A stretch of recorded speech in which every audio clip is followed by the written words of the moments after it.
నమస్కారం VST news కి స్వాగతం. నా పేరు నాగిని. ముందుగా బులెటిన్ హెడ్లైన్స్.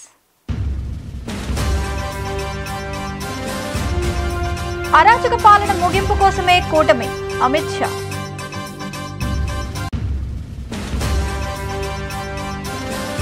రాష్ట్రం దివాలా తీసిందని ఏ సీఎం అయినా చెబుతారా? బీఆర్ఎస్ నేత మాజీ మంత్రి హరీష్ రావు ఆగ్రహం. సవాళ్లు ఎదుర్కొని నిలబడగలిగానంటే జన సైనికులు వీర మహిళలే కారణం, Pawan Kalyan.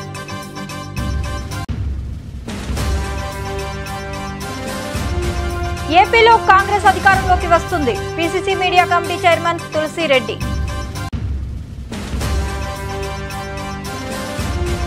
Land titling act పై తప్పుడు ప్రచారం, సజ్జల రామకృష్ణారెడ్డి.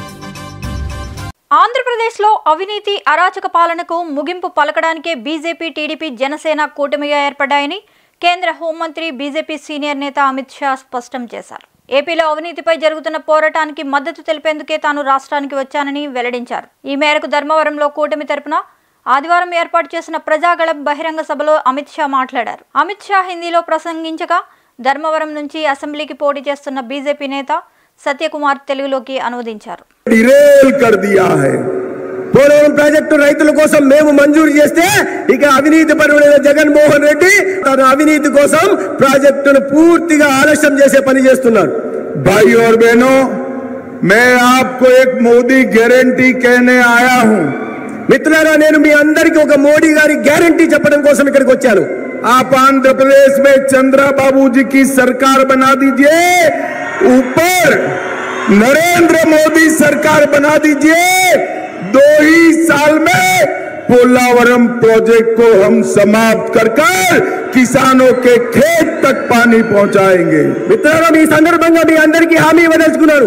ఈ రాష్ట్రంలో చంద్రబాబు నాయుడు గారి నాయకత్వంలో ప్రభుత్వం ఏర్పాటు చేయండి, కేంద్రంలో నరేంద్ర మోడీ గారి నాయకత్వంలో ప్రభుత్వం చేయండి.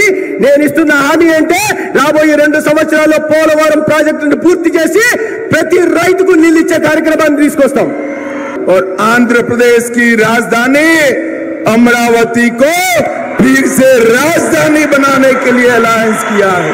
ఆంధ్రప్రదేశ్ రాజధాని అమరావతిని మళ్ళీ రాజధానిగా ఆంధ్రప్రదేశ్ పునఃస్థాపితం చేయడం కోసం మేము పొత్తు పెట్టుకున్నాం. भाई और बहनों, पोलावरम पूरे आंध्र प्रदेश की लाइफलाइन है. ముఖ్యమంత్రి రేవంత్ రెడ్డి మాటల వల్ల రియల్ ఎస్టేట్ వ్యాపారం తగ్గిందని, అసలు రాష్ట్రం దివాలా తీసిందని ఏ సీఎం అయినా చెబుతారా? అలా చెబితే ఎలా అని బీఆర్ఎస్ నేత మాజీ మంత్రి హరీష్ రావు ఆగ్రహం వ్యక్తం చేశారు. హైదరాబాద్ బషీరాబాగ్ ప్రెస్ క్లబ్ లో ఏర్పాటు చేసిన మీట్ ది ప్రెస్ కార్యక్రమంలో మాట్లాడుతూ రేవంత్ రెడ్డి బీజేపీలో చేరతారని ప్రచారం సాగుతోందని, దీనిని ఎందుకు ఖండించడం లేదు అని ప్రశ్నించారు. కేంద్రంలో సంకీర్ణ ప్రభుత్వం వచ్చే అవకాశం ఉందని, అప్పుడు బీఆర్ఎస్ కీలకంగా మారుతుంది అన్నారు. బీజేపీ, కాంగ్రెస్ చేరో 8 సీట్లలో గెలిచేలా ఒప్పందం కుదుర్చుకున్నారని ఆరోపించారు. కానీ ఈరోజు ప్రభుత్వ ఆసుపత్రుల్లో నమ్మకం తగ్గిపోయి ఆ కేసీఆర్ కిట్ బంద్ అయిపోయి ఇవాళ ప్రభుత్వ ఆసుపత్రుల దిక్కు వెళ్లకుండా ప్రైవేట్ వైపు ప్రజలు వెళ్లే విషయంలో మార్పు అయితే మొదలైంది. కేసీఆర్ గారు ఉండగా హైదరాబాద్లో వాటర్ ట్యాంకర్లు లేవు, నీటి కొరత లేదు. ఇవాళ కాంగ్రెస్ ప్రభుత్వం వచ్చిన తర్వాత ఖమ్మంలో 3 రోజులకు ఒకసారి నీళ్లు, కరీంనగర్లో 2 రోజులకు ఒకసారి నీళ్లు, అనేక పట్టణాల్లో ఆల్టర్నేట్ డే వాటర్ సప్లై, హైదరాబాద్లో అపార్ట్మెంట్లలో గేటెడ్ కమ్యూనిటీలో వాటర్ ట్యాంకర్లు కొనుక్కొని వాళ్ళ మెయింటెనెన్స్ బిల్లులు అయితే పెరిగినాయి, నీళ్ళ కష్టాలు అయితే ప్రారంభమైనాయి, త్రాగునీటి సరఫరాలో మార్పు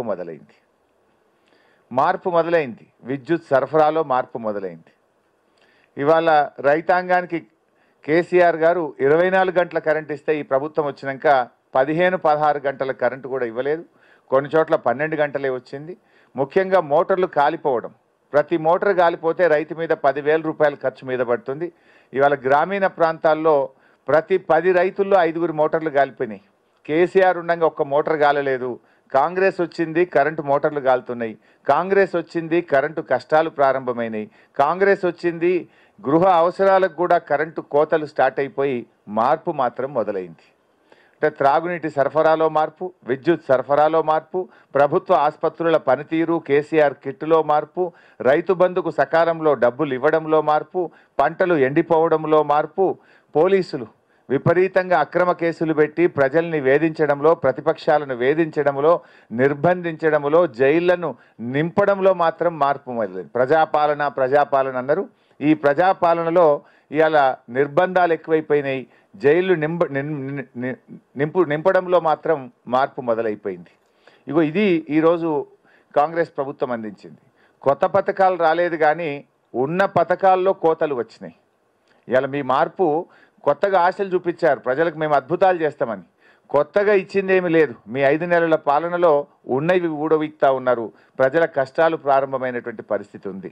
ఇవాళ మీరు 6 గ్యారంటీలు అన్నారు. మీ 6 గ్యారంటీల్లో అసలు నిజంగా అమలైనాయా? 6 గ్యారంటీలు 5 అయిపోయినాయని ఒక సత్యదూరమైన విషయం మాట్లాడుతూ ఉన్నారు. ఇది కాంగ్రెస్ పార్టీ మేనిఫెస్టో. ఈ మేనిఫెస్టోలో వాళ్ళు ఇచ్చిన 6 గ్యారంటీలు మీరు చూస్తే ఈ 6 గ్యారంటీల్లో 5 అయిపోయినాయి అంటున్నారు. నేను మీ ద్వారా రాష్ట్ర ప్రజలకు చెప్పదలుచుకున్నా, కాంగ్రెస్ పార్టీని అడగదలుచుకున్నా, 6లో 5 అయినాయా? 6లో మొదటి గ్యారంటీ మహాలక్ష్మి. ఈ రాష్ట్రంలోని ప్రతి మహిళకు 2,500 రూపాయలు ఇస్తామన్నారు. అమలైందా? కాలేదు. అంటే మొదటి గ్యారంటీ ఫెయిల్. రెండవ గ్యారంటీ రైతులకు రైతు బంధుకు 15,000 రూపాయలు, వడ్లకు మొక్కలకు 500 బోనస్, వ్యవసాయ కూలీలకు 12,000. అయిందా? రెండవ గ్యారంటీ కాలేదు, ఫెయిల్. మూడవ గ్యారంటీ ఇందిరమ్మ ఇండ్లు. పేదలందరికీ 100 రోజుల్లో ఇల్లు మంజూరు చేస్తామని 5 లక్షల రూపాయలతో ఇస్తాము, 250 గజాల స్థలం ఇస్తామన్నారు. ఒక్కరికన్నా ఇచ్చింది ఆ రాష్ట్రంలో? జరగలేదు. మూడోది ఫెయిల్. నాలుగోది యువ వికాసం. విద్యార్థులందరికీ 5 లక్షల విద్యా భరోసా కార్డు అన్నారు, నిరుద్యోగ భృతి అన్నారు. నాలుగోది కూడా అమలు కాలేదు, ఫెయిల్. ఐదవది చేయూత. రాష్ట్రంలో వృద్ధులకు, వితంతువులకు, ఆసరా పెన్షన్దారులకు 4,000 పెన్షన్ ఇస్తామన్నారు. ఐదవది ఇవ్వలేదు, ఫెయిల్. మీరు 6లో 5 అయినాయి అన్నారు. 6లో 5 కాలేదు. 6లో 5 కాలేదు. ఒకటైంది ఏంది? గృహజ్యోతి. కానీ అది పార్షియల్గానే అయింది. బాపట్ల జిల్లా రేపల్లెలో నిర్వహించిన వారాహి విజయబేరి సభలో జనసేనాని పవన్ కళ్యాణ్ ప్రసంగిస్తూ తాను అనేక సవాళ్లు ఎదుర్కొని టీడీపీకి అండగా నిలబడగలిగానంటే అందుకు కారణం జన సైనికులు, వీర మహిళలు అని అన్నారు. తాను ఓడిపోయినప్పటికీ బలంగా నిలబడగలిగానంటే అందుకు కారణం జనసేన పార్టీ కార్యకర్తలేనని స్పష్టం చేశారు. ఎన్నో ఉలి దెబ్బలు తట్టుకున్న శీల అందమైన విగ్రహంలా మారుతుందని, ఈ దశాబ్ద కాలంలో ఎదుర్కొన్న ఎదురు దెబ్బలతో జనసేన పార్టీకి కూడా ఒక అందమైన రూపు వస్తుందని భావిస్తున్నట్లు తెలిపారు. ఈ రోజు మీరు ఆలోచించండి, పోలవరం అనే ప్రాజెక్ట్ ని బాధ్యత తీసుకొని డాన్స్ వేసేవాడు కావాలా, బాధ్యతగా పూర్తి చేసే కూటమి ప్రభుత్వం కావాలా? మనకు 12 లిఫ్ట్ ఇరిగేషన్ ప్రాజెక్టులు మన పొన్నూరుకు రావాలి. అవి చెయ్యని వాడు, సాగునీరు ఇవ్వని వాడు, పూడికలు తీయని ప్రభుత్వం, ఉపాధి ఇవ్వని ప్రభుత్వం, కనీసం హాస్పిటల్ ఫెసిలిటీస్ మెరుగ్గా చేయని ప్రభుత్వం. ఏది కావాలి? 60 రూపాయల మందుని 200 రూపాయలు చేసిన ప్రభుత్వం ఇది. అలాగే land titling act, land grabbing act. అది నేనే చాలాసార్లు నాకు అవసరం అయితే నేను అప్పుల కోసం నేను వెళ్ళి బ్యాంకులు తనఖా పెట్టడానికి నా ఒరిజినల్ స్టాంప్ పేపర్స్ పెట్టాను. నేను ఇప్పుడు ఒరిజినల్ డాక్యుమెంట్స్ ఉండవు, మన ముఖాన్ని జిరాక్స్ కాపీ పడేస్తారు. ఎక్కడికి వెళ్తాం జిరాక్స్ కాపీ తీసుకొని? ఏ బ్యాంక్ మనకు రుణాలు ఇస్తుంది? ఎవడు మనకి ఇంట్లో ఆడబిడ్డలకి, ఆడపడుచులు పసుపు కుంకుమల జిరాక్స్ ఇస్తే ఒప్పుకుంటారా? 25,000 కోట్ల రూపాయలని ప్రభుత్వ ఆస్తుల్ని వైజాగ్ లో తనఖా పెట్టినాడు.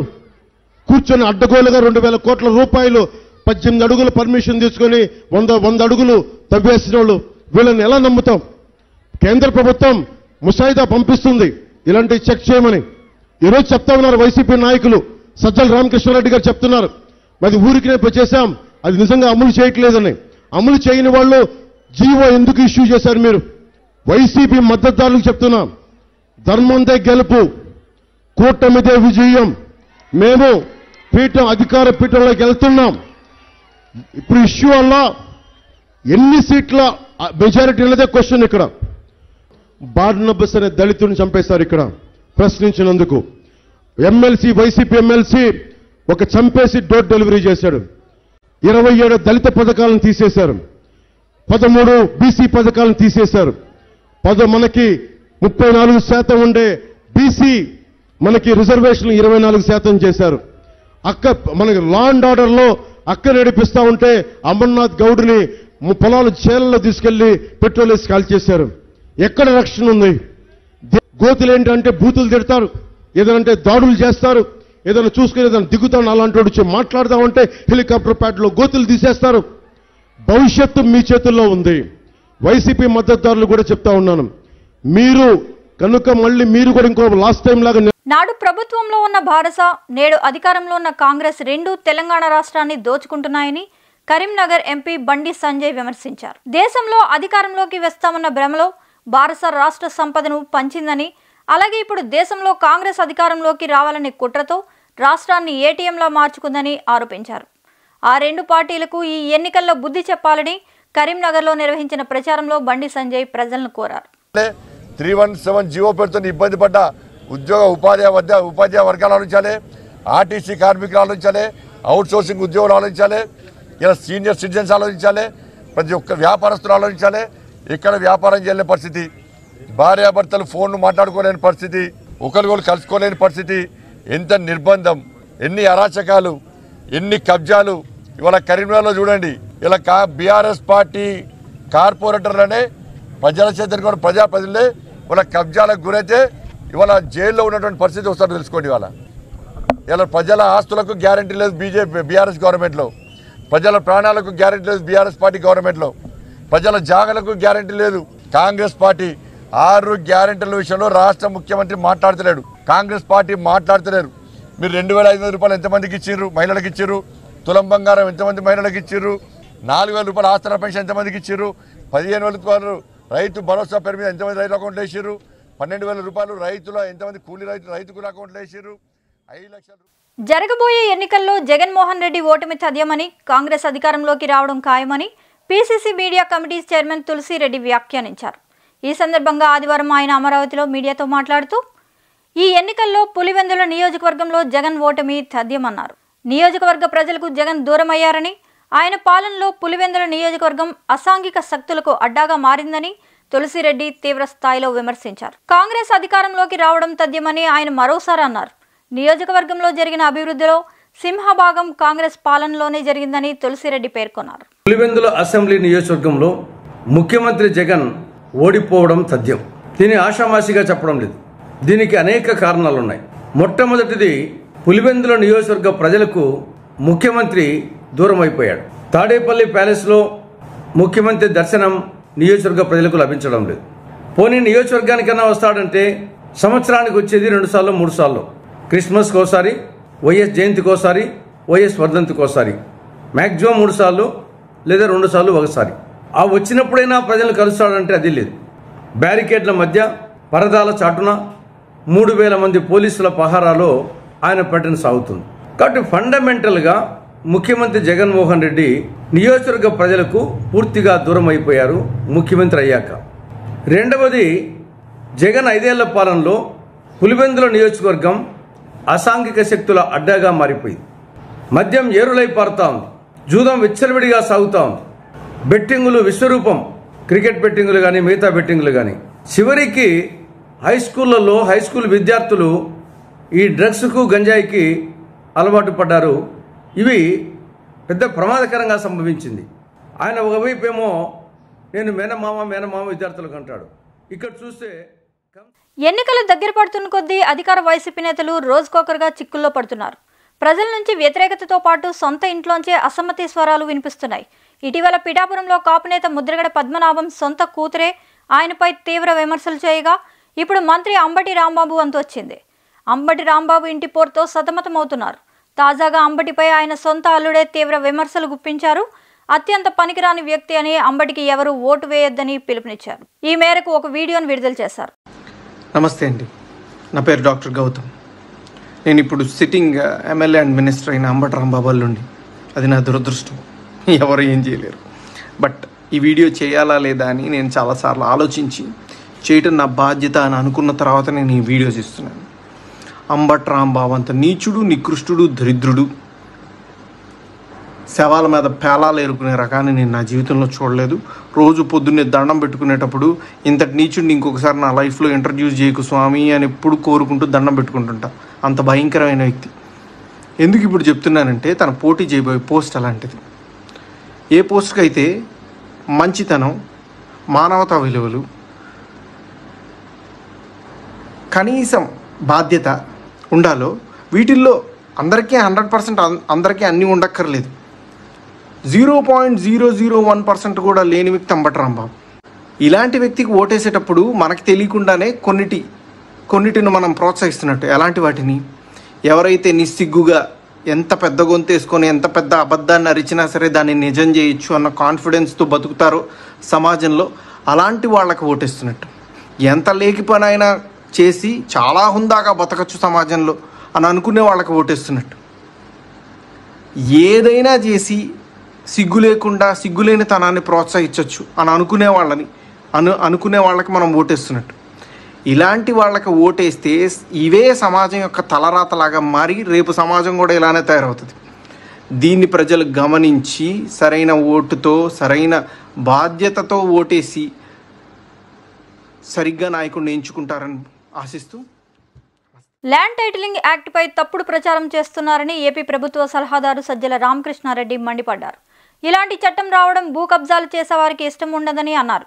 ఇది భూములను రక్షించే చట్టం అయితే ల్యాండ్ గ్రాబింగ్ యాక్ట్ అంటున్నారని విమర్శించారు. 14 ఏళ్లు సీఎంగా ఉన్న చంద్రబాబు వంటి వ్యక్తి ఇలా మాట్లాడొచ్చా అని సజ్జల ఆగ్రహం వ్యక్తం చేశారు. నువ్వు ఎలాగూ ఇలాంటి చట్టాలు తీసుకురాలేవు, ఏవైనా తీసుకొస్తే నువ్వు హర్షించవు. నీవు విషపూరితమైన ఆలోచనలతో, నీకున్న పచ్చ మీడియా బలంతో, ఇలాంటి ప్రచారాలు చేయగలిగిన శక్తుల అండతో దీన్ని ల్యాండ్ గ్రాబింగ్ అని దుష్ప్రచారం సాగిస్తున్నావంటూ చంద్రబాబుపై ధ్వజమెత్తారు. ఒక ఆదర్శప్రాయమైన ఒక చట్టం తయారయ్యే ప్రాసెస్లో ఉంది. అది ఇంకా చట్టం తయారై గెజిట్ అయింది తప్ప దాని ప్రొసీజర్లు ఇవి కానీ ఏ రకంగా పోవాలని కానీ ఇవి పూర్తి చేసి మళ్ళీ ఇంప్లిమెంటేషన్లోకి రావాలంటే ఇంకొక కండిషన్ ఉంది మనకు పెట్టుకుంది. సమగ్ర భూ సర్వే జరగాల. మనము ఇన్నాళ్ళు జరుగుతూ వచ్చింది పేపర్ డాక్యుమెంట్ మీద బేస్ చేసుకొని ఆస్తి వ్యవహారాలు నడుస్తుంటే, అంటే ల్యాండ్ ఉంటుందో ఉండదో సంబంధంలా డాక్యుమెంట్లో ఉంటుంది. ఫలానా రామకృష్ణారెడ్డికి ఇన్ని ఎకరాల భూమి ఉంటుందని, అలా లేకపోయినా కూడా డాక్యుమెంట్ ఉండొచ్చు, లేదా అందులో తేడాలు ఉండొచ్చు. ఇప్పుడు మారాల్చాలనుకున్నది రియల్గా నీ భూమి ఎంత ఉందో ఆ భూమికి సంబంధించిన యాక్చువల్ వాస్తవం ప్రతిబింబించేలాగా డాక్యుమెంట్ తయారు చేయడము. అంటే ఇన్స్టెడ్ ఆఫ్ పేపర్ నుంచి భూమి మీదకి పోయేది అది ఎప్పుడు వివాదాలు సృష్టిస్తుంది. ఒకే భూమి మీద 10 రకాల డాక్యుమెంట్లు ఉంటున్నాయి. ఒకే ల్యాండ్ మీద 2-3 రిజిస్ట్రేషన్లు కూడా జరుగుతున్నాయి. ఈ దీని కాకుండా వన్స్ ఫర్ ఆల్ నీ భూమి, నీ ఆస్తి, ఇమ్మూవబుల్ ప్రాపర్టీ ఏది ఉంటే దానికి సంబంధించినంతవరకు అది అపార్ట్మెంట్ కావచ్చు, ఇంకోటి కావచ్చు, ఇంటి స్థలం కావచ్చు, భూమి కావచ్చు, దీనికి సంబంధించినది వాస్తవమైన దీని నుంచి డాక్యుమెంట్ తయారవుతుంది. ఇది పెద్ద ఒక రెవల్యూషనరీ ఎఫర్ట్, రెవల్యూషనరీ ట్రాన్స్ఫార్మేషన్. ఇది ఏం ఓవర్ నైట్ ఎందుకు అవుతుంది? టైం పడుతుంది. పట్టడానికి ముందు సమగ్ర సర్వే. టీడీపీ అధినేత చంద్రబాబు ధర్మవరంలో కూటమి ఎన్నికల ప్రచార సభలో మాట్లాడుతూ ఇవాళ 3 పార్టీలు కలిసి మీటింగ్ పెడితే ధర్మవరం దద్దరిల్లిందని అన్నారు. నడి ఎండల్లో మీటింగ్ పెట్టినా జనం పోటెత్తుతున్నారని, జనాన్ని చూసి ఎండలు కూడా భయపడుతున్నాయని చమత్కరించారు. దేశంలో రాబోయేది ఎన్డీఏ ప్రభుత్వం, మరోసారి మోదీనే ప్రధాని కాబోతున్నారని చంద్రబాబు వివరించారు. ఇవాళ అమిత్ షా వ్యాఖ్యలతో ఆ అనుమానాలన్నీ పటాపంచలయ్యాయి. పొత్తు ఎందుకు అన్న వారి ప్రశ్నకు అమిత్ షా స్పష్టమైన సమాధానం ఇచ్చారు. మేము పోలవరానికి కట్టుబడి ఉన్నాం, పోలవరాన్ని పూర్తి చేస్తానని చాలా స్పష్టంగా చెప్పారు. ఇప్పుడే అమిత్ షా గారు మాట్లాడినప్పుడు అవినీతికి పాల్పడి పోలవరం డిలే అయింది, మళ్లీ దీన్ని పూర్తి చేసే బాధ్యత మాదని చాలా స్పష్టంగా హామీ ఇచ్చాడు. తమలో ఇక్కడుండే మీరందరూ గుర్తుపెట్టుకోవాలి, మళ్లీ పోలవరం పూర్తయి అందరి నీవా పూర్తి చేసి ప్రతి ఎకరాకు ఈ అనంతపురంలో నీళ్లిచ్చే బాధ్యత మాదని మీ అందరికీ హామీ ఇస్తున్నా. ఈరోజు ఒక్క విషయం ఆలోచించండి. ఆ రోజు మన అందరి నీవా పూర్తి చేశాం, గొల్లపల్లి రిజర్వాయర్ పూర్తి చేశాం. గొల్లపల్లి రిజర్వాయర్ పూర్తి చేస్తే కియా మోటార్ వచ్చి ఇక్కడ ఇండస్ట్రీ పెట్టే పరిస్థితికి వచ్చారు. అదే గాని నీళ్లు కానొచ్చుంటే ప్రతి ఎకరాకు నీళ్లు ఇస్తే, ప్రతి ప్రాంతానికి నీళ్లు ఇస్తే పోతే అనంతపురం జిల్లా బ్రహ్మాండంగా ముందుకెళ్లేది. అలాంటి ప్రాజెక్ట్ ని గోదావరిలో కలిపేసిన దుర్మార్గుడు సైకో జగన్ అని చెప్పి కూడా నేను మీకు తెలియజేస్తున్నా. నేను అడుగుతున్నా, రాయలసీమలో మేము అడిగాం, సమాధానం చెప్పలేదు. ఈరోజు బాధ్యత కలిగినటువంటి దేశంలోనే హోంశాఖ మంత్రులు ఒక మాట అడిగారు, రాయలసీమకు ఏం చేశారు? 4% ముస్లిం రిజర్వేషన్లు రద్దు చేస్తామన్న పార్టీతో చంద్రబాబు పొత్తు పెట్టుకున్నాడని సీఎం వైఎస్ జగన్మోహన్ రెడ్డి మండిపడ్డారు. ఓవైపు ఎన్డీఏలో కొనసాగుతూ మరోవైపు మైనార్టీలపై దొంగ ప్రేమ కురిపిస్తున్నాడంటూ చంద్రబాబు ఊసరవెల్లి రాజకీయాలపై ముఖ్యమంత్రి వైఎస్ జగన్మోహన్ రెడ్డి ధ్వజమెత్తారు. మైనార్టీలకు ఎప్పటికీ అండగా ఉంటా, తాము 4% రిజర్వేషన్లు కొనసాగిస్తామని స్పష్టం చేశారు. మళ్ళీ మోసపోవడమే చంద్రబాబును నమ్మడము అనంటే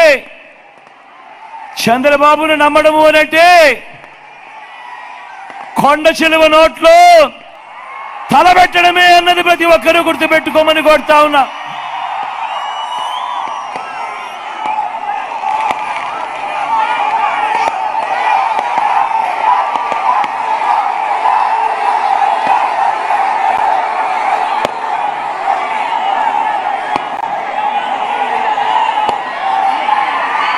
చంద్రబాబు మోసాలను ఓడించడానికి,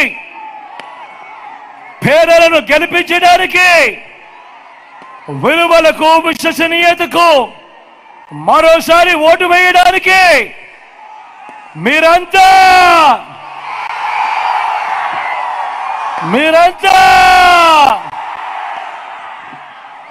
సిద్ధమేనా?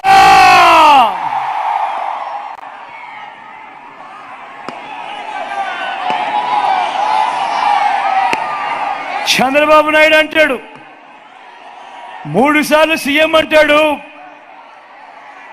14 ఏళ్లు తాను సీఎంగా చేశానంటాడు. తాను సీఎంగా ఉన్న ఆ 14 ఏళ్లలో మీ జగన్ ఈ 59 నెలల పాలనలో మాదిరిగా ఇన్ని స్కీములు రాష్ట్రాన్ని అన్ని రంగాలలో అభివృద్ధి చేసే సత్తా కాంగ్రెస్ పార్టీకే ఉందని పొన్నూరు కాంగ్రెస్ పార్టీ అభ్యర్థి జక్క రవీంద్రనాథ్ పేర్కొన్నారు. పాత పొన్నూరు అంబేద్కర్ భవన్లో ఇండియా కూటమి అభ్యర్థులతో కలిసి ఆయన మీడియాతో మాట్లాడారు. కూటమి అభ్యర్థి ధూళిపాళ్ల, వైకాపా అభ్యర్థి అంబటి మురళీకృష్ణ నియోజకవర్గంలో డబ్బుతో రాజకీయం చేస్తున్నారన్నారు. ప్రజలు కాంగ్రెస్ పార్టీకి అవకాశం ఇవ్వాలని కోరారు. ఇక్కడ ఓట్లు కొలాలని, అట్లాగే నరేంద్ర కుమార్ గారు కూడా బాగా సంపాదించుండారు. వాళ్ళిద్దరూ బాగా కోట్లు సంపాదించుకొని ఓట్లు కొనే దీంట్లో ఉన్నారు. నా దగ్గర డబ్బులు అయితే లేవు. నేనైతే స్థానికుడిని. 40 సంవత్సరాల నుంచి కాంగ్రెస్ పార్టీలో నేను కానీ మా టీడీపీలోకి జూనియర్ ఎన్టీఆర్ ఎంట్రీపై గుడివాడ వైసీపీ ఎమ్మెల్యే అభ్యర్థి కొడాలి నాని కీలక వ్యాఖ్యలు చేశారు. చంద్రబాబు నేతృత్వంలోని టీడీపీని చిత్తుగా ఓడిస్తేనే ఎన్టీఆర్ చేతుల్లోకి ఆ పార్టీ వస్తుంది అన్నారు. ఎన్టీఆర్కు తాను పెద్ద అభిమానినని, నందమూరి హరికృష్ణ తనకు గురువని చెప్పుకొచ్చారు. ఎన్టీఆర్ వైసీపీ తనకు 2 కళ్ళని కొడాలి నాని అన్నారు. ఎన్టీఆర్ టీడీపీ పగ్గాలు చేతపట్టినప్పుడే అభిమానులు టీడీపీకి మద్దతు ఇవ్వాలన్నారు. అక్క చెల్లెళ్ళు, మీ తల్లులు అందరూ కూడా ఉంటారు. అందరినీ ఎవరైనా సరే, ఆవిడ భువనేశ్వర్ కావచ్చు, లేకపోతే ఇక్కడ ఈ గ్రామాల్లో ఉన్నటువంటి ఆడపిల్లలు కావచ్చు, ఎవరినైనా గౌరవించడం మన సాంప్రదాయం. అటువంటి జరగకుండా ఉండాల్సినటువంటి అవసరం ఉందని చెప్పి ఎన్టీఆర్ చెప్పాడు. దానికి ఏముంటారు, భువనేశ్వర గారి పేరు చెప్పి ఖండించలేదని చెబుతారు. ఎన్టీఆర్ని బండబూతులు తిడతాం. ఎన్టీఆర్ పేరు మీద ఉన్నటువంటి ఎన్టీఆర్ హెల్త్ యూనివర్సిటీ పేరు మారుస్తే ఎన్టీఆర్ చెప్పింది ఏముంది? ఎన్టీ రామారావు, రాజశేఖర రెడ్డి గారు స్వయంగా ప్రజల్లో పేరు ప్రఖ్యాతులు తెచ్చుకున్నటువంటి గొప్ప నాయకులు. రాజశేఖర రెడ్డి గారి పేరు పెట్టినందువల్ల, ఎన్టీఆర్ పేరు తొలగించినందువల్ల రాజశేఖర రెడ్డి గారికి వచ్చేటువంటి లాభమో గౌరవం లేదు. ఎన్టీ రామారావు పేరు ఒక యూనివర్సిటీ తీసేసినందువల్ల ఆయనకి పోయేటువంటి పేరు లేదు, ప్రఖ్యాత లేదు. ఇది మంచి సాంప్రదాయం కాదని చెప్పాడు. దీంట్లో తప్పేంటి? రాజశేఖర రెడ్డి గారిని, ఎన్టీఆర్ ఈ నెల 11వ తేదీ నాటికే పోలింగ్ కేంద్రాలను అన్ని వసతులతో సిద్ధం చేయాలని జిల్లా ఎన్నికల అధికారి కలెక్టర్ నాగలక్ష్మి ఆదేశించారు. తహసీల్దార్, ఎంపీడీఓలు ఎన్నికల అధికారులతో వీడియో కాన్ఫరెన్స్ నిర్వహించారు. 12న ఎన్నికల సిబ్బంది పోలింగ్ కేంద్రాలకు చేరుకుంటారని, అందువల్ల 11వ తేదీ నాటికే ఏర్పాట్లు పూర్తి కావాలని కలెక్టర్ ఆదేశించారు. బద్వేల్ నియోజకవర్గంలో పోస్టల్ బ్యాలెట్ వినియోగించుకునేందుకు బద్వేల్ పట్టణంలోని స్థానిక జిల్లా పరిషత్ బాలుర ఉన్నత పాఠశాలలో ఎన్నికల అధికారులు ఏర్పాటు చేసిన పోలింగ్ బూతుల వద్ద ఆదివారం ప్రభుత్వ ఉద్యోగులు బారులు తీరారు. ఆ మేరకు పోలింగ్ దృష్ట్యా ప్రత్యేక ఏర్పాట్లు చేసినట్లు ఎన్నికల రిటర్నింగ్ అధికారి ఆకుల వెంకటరమణ తెలిపారు. ఉదయం 7 గంటల నుంచి సాయంత్రం 6 గంటల వరకు ఈ పోలింగ్ ప్రక్రియ కొనసాగుతోంది. నన్నుగానే చూడండి, ఇతరులతో పోల్చకండి. ప్రజాసేవ చేయడానికి వచ్చాను. అభివృద్ధి అంటే ఏమిటో చేసి చూపిస్తాను. చిత్తూరు పార్లమెంట్ సర్వతోముఖ అభివృద్ధే నా అజెండా. పరిశ్రమల కల్పనకు పాటుపడతా. నిరుద్యోగ సమస్యకు పరిష్కారం చూపుతా. విద్యా వైద్య రంగానికి పెద్దపీట వేస్తా. నీటి సమస్యపై ప్రత్యేక దృష్టి సారిస్తా. అన్నదాతలకు అండగా నిలుస్తా అన్నారు ఎన్డీఏ కూటమి చిత్తూరు పార్లమెంట్ అభ్యర్థి దగ్గుమళ్ల ప్రసాదరావు. తాను రాజకీయాలకు కొత్త అయినప్పటికీ రాజ్యాంగంతో పాటు ప్రజాస్వామ్య విలువలంటే అత్యంత గౌరవం అన్నారు. ముఖ్యంగా పరిశ్రమల ఏర్పాటుపై ప్రత్యేక దృష్టి సారించి పారిశ్రామికవేత్తలు కావాలనుకునే వారికి అన్ని రకాలుగా అండగా ఉంటానని తెలియజేశారు. ఎవడు ఊహించిన పనులు చేసి అది తప్పు.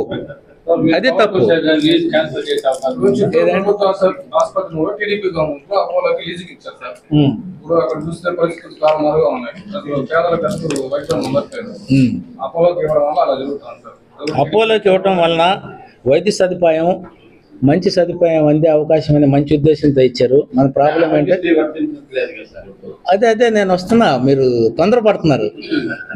ఇప్పుడు వైద్య సదుపాయం ఈ డిస్ట్రిక్ట్కి అందడం ఇచ్చారు. దానిలో మన సమస్య అంటే పేదలకు అందట్లేదు. దాన్ని మనం డిమాండ్ చేయాలి. ఆరోగ్యశ్రీ వర్తింపజేయండి, లేకపోతే పేదలకి డిస్కౌంటెడ్ రేట్లో వేయండి అని మనం అడగాలి. కానీ అసలు మీరు అది ఈటమే తప్పు అంటాం అయితే తప్పు. ఎందుకంటే మనకు వైద్య సౌకర్యం అయితే వచ్చింది కదా, ఇది మనం డిమాండ్ చేద్దాం.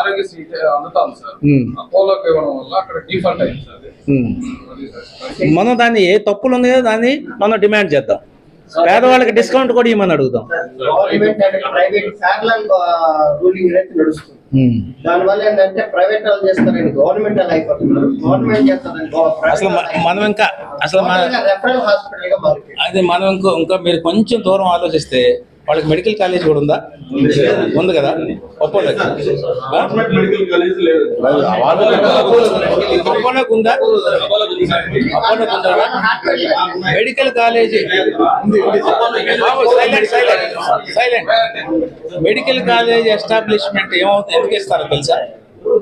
హాస్పిటల్ ఉంటే ఇస్తారు. హాస్పిటల్ ఉంటే ఎందుకో తెలుసా? ఎక్కువ మంది పేషెంట్స్ రావాలి. డబ్బులు ఉన్న వాళ్ళు వస్తే మెడికల్ కాలేజ్ నడవదు. వాళ్ళు మెడికల్ అకాడమీ వచ్చి వెరిఫై చేస్తుంది. అంటే ఎంత. మరిన్ని అప్డేట్స్ కోసం please subscribe our channel VST news.